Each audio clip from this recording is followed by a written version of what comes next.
KPDN ni hanya ada 3 agensi saja. Satu SSM, satu MYCCC, Agensi Anti Persaingan Intellectual Properties. SSM ni dia adalah satu agensi yang diperbadankan di bawah Parlimen. Maksudnya kami tidak ada kontrol by mana-mana lah. Bertanggungjawab kepada Parlimen, audit dibentang kepada Parlimen. SSM ni dia bermula pada 16 April 2002. Dia adalah Registrar of Business, ROB, and Registrar of Company, ROC. Dia join together, combine. Jadi kita cantumkan, kita corporate, balik benda tu akan menjadi SSM. So SSM ni independent body. Dia tidak ada sumber kewangan daripada kerajaan. Independent body ni berdiri atas kaki sendiri. Dari segi gaji, kuasa, kewangan semua berdiri sendiri. Dan ialah pendaftaran lah. Pendaftaran syarikat, pendaftaran perniagaan, pendaftaran Limited Liability Partnership LLP yang core business untuk SSM. Kami dikontrolkan oleh kalau lebih kurang kepada carta organisasi. Yang paling atas sekali board kita, board members. Board members ni dia berada pada 7, lebih kurang 7-8 orang lah. Dan termasuk seorang members, board members kita adalah our CEO lah, Datuk Azimah. Saya ni dilahirkan di Jeli. Saya ni anak bongsu daripada 5 adik-beradik. Keluarga orang kampung lah. Bapa adalah petani. Daripada kecil lagi diambil oleh kerajaan lah untuk sekolah menengah. Jadi sampai ke sekolah menengah semua tu terakhir di Universiti Melayu. Masa tu saya ingat best saya yang pertama ke Universiti Melayu first year tu, orang Jeli saya seorang je. Dari masa saya dulu satu distrik tu, satu daerah jajahan Jeli, bukan kampung saya saja, pertanian di Jeli. Saya cuba masuk dalam industri pertanian secara mahasiswa lah. Usahawan mahasiswa, usahawan tani. Pertama saya bekerja sebagai cikgu, lepas tu saya join IJM, Ipoh Garden Jaya Utama Muda Jaya. Join Harta Intelek, Intellectual Properties. 2 tahun, lepas tu saya join ROB, sehinggalah dikorporatkan dengan SSM, sehingga sekarang lah. Itu pada petani lah. Ada masa lapang, saya suka macam tu lah. Saya boleh duduk 2-3 jam dalam kebun saya tanpa buat apa-apa. Leadership ni dia tak, kalau tengok style, dia tidak ada satu dipanggil blanket. Blanket ni maksudnya dia tak rigid lah. Dia anjal. Dia leadership style ni tak ada yang permanent. Jadi teori sebagai leadership ni, manajemen teori ni, style mana yang kita nak bawa, tengok kepada subordinate kita, tengok kepada staff kita, warga kerja kita, dan kita mesti ambil tahu. Sebab dia biasa leadership dengan bos. Tapi apa-apa yang kita belajar dulu, teori-teori manajemen untuk leadership ni memang bagus lah. Tetapi walaupun kita tidak amal teori-teori yang kita belajar, kita mesti tahu teori itu. Apa yang kita belajar mesti kita tahu. Sebab kita senang nak modify benda tu untuk kita praktiskan di office kita. Target kita ialah untuk melincingkan urusan pentadbiran kerja office. Macam mana kita nak lincingkan pentadbiran dan kerja office itu? Bergantung kita sebagai leader menggunakan leadership style macam mana, asalkan target yang kita sasarkan achieve. Dalam religious value yang saya terapkan di office ni, mesyuarat mesti dengan doa. Perhimpunan mesti dengan doa. Lepas tu saya adakan ceramah agama, kami adakan ceramah agama. Kita pilih topik-topik hal pekerjaan. Poten kerja, curi tulang. Itu menunjukkan bahawa kita sebagai leader, kita kena betul dengan hati tadi, yang saya cerita tadi. Kita perlu ada ceramah agama. Poten, apa yang dimaksudkan poten kerja. Challenges ni kita sebagai dipanggil top management, top management challenges ni tak boleh lari. Challenges ni dia seiring sejalan dengan kerja. Kalau kita lari challenges, maka kita tak akan hidup. Itu saja. Sebagai contohnya saya di pikat negeri, jaga satu negeri. Challenges itu memang tinggilah.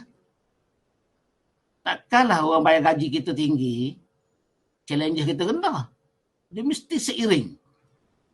Cuma macam mana kita nak manage your challenges tu. Itu yang penting. Manage your challenges tu. Challenges tak boleh lari, tetapi manage itu yang lebih penting. Saya untuk dapat challenges ni dalam hidup saya, ni basic hidup saya, ambil apa yang dapat dicapai sahaja dalam hidup ni. Challenge dalam career life ni, saya ni nak kata kuat sangat budak lah. Mungkinlah kita, tuan-tuan ingat dalam agama kita kata, Tuhan kata, aku tidak akan uji kamu tu kalau kamu tak sepadan dengan apa yang ada pada kamu. Jadi saya ni dipermudahkan lah. Ujian pun banyak, tapi insyaAllah dipermudahkan. Kadang-kadang dalam hidup ni tanpa dirancang. Tapi apa percaya kita kena, kalau dalam Islam dipanggil hablu minan nas, hablu minallah. Dalam hidup kita memang gitu dah. Kalau kita sebagai leader pun, kita akan berhubung dengan manusia. Dan kita juga berhubung dengan Tuhan. Macam saya kata, saya kerja di IGM. Challenges-nya paling banyak sekali challenges agama lah. Hubungan dengan Allah. Tuan-tuan bayan, hari Jumaat, Friday, dia ada meeting. Pukul 12.20 dia start meeting. Dan kita masa tu, 12.20, kita prepare nak pergi solat Jumaat. Lepas tu, bos saya kata, tak apa Razak. Dalam Islam 3 kali tak pergi, tak apa. Jangan yang keempat. Dia pun tahu lebih pada wajah kita. Di situ challenge agama tu. Di situlah kita buat challenge dalam kerja saya lah. Dan juga personal life tak ada sangat lah. Saya ni dia panggil happy go lucky je. Mudah saja. Anak pun sesuai, tak ada challenge saya. Anak 5 orang, 5 orang lelaki, 3 orang perempuan. Tuan-tuan challenge juga tu. Tapi Allah SWT berikan saya, anak saya ni mudah-mudah semua. Mungkin Allah SWT tengok, ada diberi ke masalah seorang anak pun saya dah pening. Jadi saya dah 8 orang anak. Tapi alhamdulillah dia panggil follow the train. Saya ni ada 3 package. Package pertama dah lepas dah. Challenges di situ adalah belanja lah. Bajet. Lebih kurang dalam 3,000 sebulan. Jadi challenge saya tak ada apa. Adalah sikit sebanyak tu biasa. Tapi tidak ada yang besar-besar sangat. Tak ada. Yang kecil-kecil, yang mudah-mudah, yang saya boleh selesaikan sendiri. Dia achievement 2. Satu achievement dari segi gaji. Achievement juga. Satu achievement dari segi kerjaya. Saya cerita achievement dari segi gaji dulu. Saya nak ceritalah jumlah gaji saya berapa sekarang ni. Itu tak boleh lah. Tapi dari segi gaji saya nak cerita, saya bermula dengan gaji yang amat rendah lah. Di KL walau masa tu dah ada anak seorang. 1,000 lebih saja gaji. Tapi tuan-tuan ingat 1,000 lebih tahu apa. Tapi alhamdulillah setiap kali anak saya lahir saya dapat naik gaji. Dia apabila saya join SSM dia lagi naik tinggi. Alhamdulillah, jadi saya dapat survival lah dengan anak-anak saya semua tu. Apa dia dari segi kerjaya pun gitu lah. Saya bermula, tapi saya tak bermula pada bawah. Alhamdulillah, saya bermula dengan pegawai dah. Pada 1997 saya dapat EPC. EPC pertama dalam hidup saya. EPC ni Agung Rapun Majlis Cemerlang lah. Bersama Arobi masa tu. Lepas tu pada 2014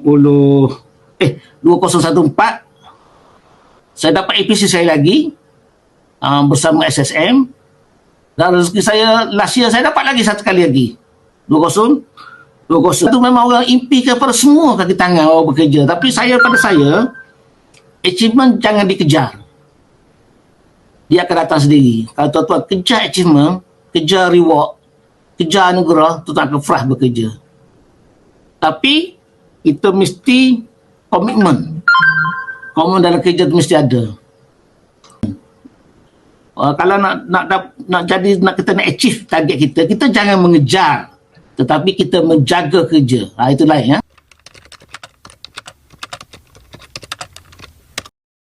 Interpersonal skill dan communication skill ni adalah satu benda yang similarity but not same dalam bahasa pengurusan. Ada saya macam mana kita nak adopt learning antara interpersonal skills dengan communication skill ni, dia tiada yang spesifik. Maksudnya kita nak combine macam mana, nak menggunanya di mana, kadar berapa, lebih kepada apa, dia tidak ada spesifik. Macam saya cakap daripada awal lagi, dia tengok pada suasana. Lepas tu dia tengok pada dengan siapa kita berhadapan. Maka di situ gabungan-gabungan tadi kita kena pandai untuk buat bacuhan. Jadi kita antara interpersonal dengan communication ni dua-dua kena jaga. Terutama kalau kita berhadapan dengan top management. Kita bukan nak bodek, dalam istilah sekarang bodek lah. Bukan. Kita nak menghormati. Sebab bos ni dia nak orang menghormati dia. Lepas tu, kalau dalam communication dan juga interpersonal, kita kena kenal dia dulu, interpersonal dulu. Kita kenal dia, style macam mana. Setiap bos, dia berbeza. Dalam untuk mendapat interpersonal skill ni, kita nak memahami jiwa 50. Communication kena jaga. Skill communication kita. Contoh macam ni ya, dalam mesyuarat pegawai negeri. Saya contoh-contoh dalam kerja saya lah. Pegawai negeri ni di-chair oleh CEO, Datuk CEO. Yang ada deputy CEO, directors, paling banyak directors di yang besar-besar, ada top-top management. Yang paling tak besar saya lah, level saya ni, pegawai negeri. Tapi kalau kita ada isu yang kita nak bawa, walaupun betul, kalau diobjek oleh Datuk CEO, tuan-tuan jangan cuba mempertahankan dengan hujah-hujah apa-apa sekalipun. Cuma tuan-tuan berhujah-hujah, dia batal juga, kita hujah sekali dia ada objek dia. Kita kena komunikasi kita skill tu, kita kena ada.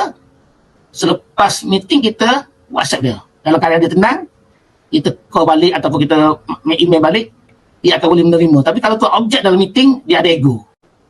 Dalam Islam ni dia kata apa? Beralah bukan kalah. Kalau komunikasi kita bagus, tapi kalau interpersonal skill kita tak ada, kita nak mentadbir satu organisasi susah. Kalau dengan rakan-rakan sekerja kita interpersonal tu mesti lebih 50%. Interpersonal skill kita kena ada kemahiran itu ini. Komunikasi 30 pun cukup dah. Tapi kalau dengan subordinate, dia berbeza. Kalau dengan orang rakan-rakan sebaya, dipanggil warga kerja, dia perlu 70% communication. Komunikasi skill kita ada 70%, dia kurang ada 30% interpersonal. Sebab interpersonal ni jangan terlalu banyak digunakan.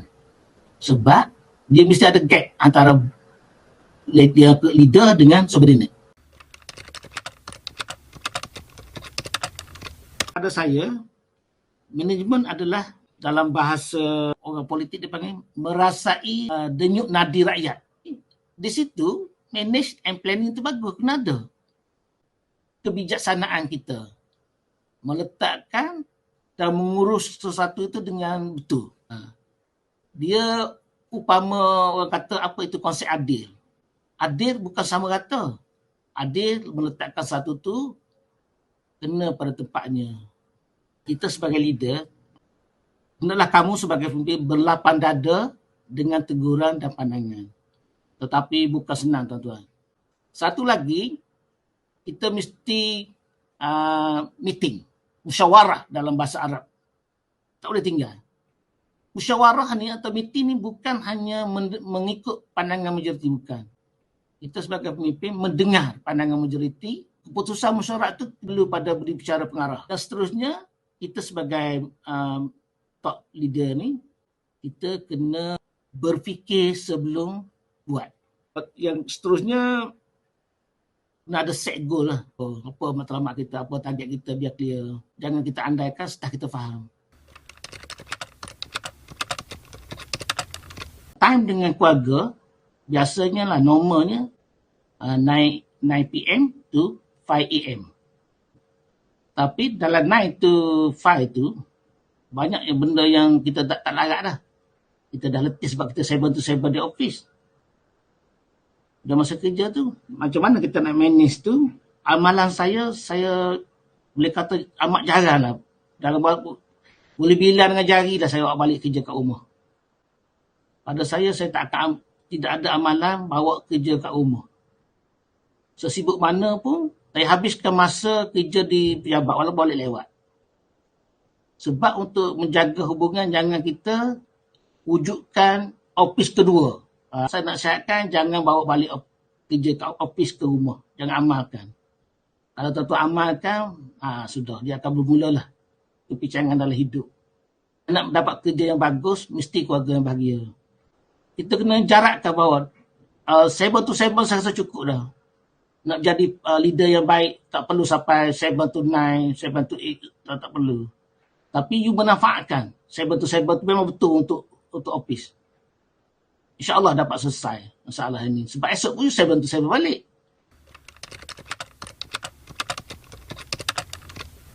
Jadi matlamat hidup saya sebagai yang terakhir ni mudah saja. Sekali ni saya memperbanyakkan, cita-cita saya nak memperbanyakkan simpanan duit. Sebab tuan-tuan kena ingat, SSN tak ada pencen. Kalau ada ayah-ayah yang kerja kerajaan, dia dapat pencen. SSN tak ada. Saya perbanyakkan duit dalam 2-3 tahun ni. Yang kedua, saya nak memperbanyakkan amalan. Dua-dua tu. Sebab kalau tuan-tuan tak ada duit, tuan-tuan tak boleh beramal. Zaman sekarang. Kalau tuan-tuan tak ada duit, macam mana nak beramal? Sebab tu kita tengok orang yang pencen, dia masih bekerja lagi. Kalau tanya impian saya dari segi personal life, cita-cita saya akan beli satu karavan. Saya pernah tanya tapi saya tak mampu, 360,000 satu. Tapi saya search internet ada satu yang murah. Jadi saya akan beli masa saya pencen. Kalau ditakdirkan Allah SWT, tubuh saya sihat, tidak ada masalah keluarga sangat, saya akan round lah satu Malaysia sebab saya ada 8 orang anak. Mungkin anak saya berlainan tempat duduk. Jadi bila guna karavan ni, saya tidak akan mengganggu family life dia. Saya pergi, saya boleh tidur dalam van saya. Itu cita-cita saya tak sampai lagi lah.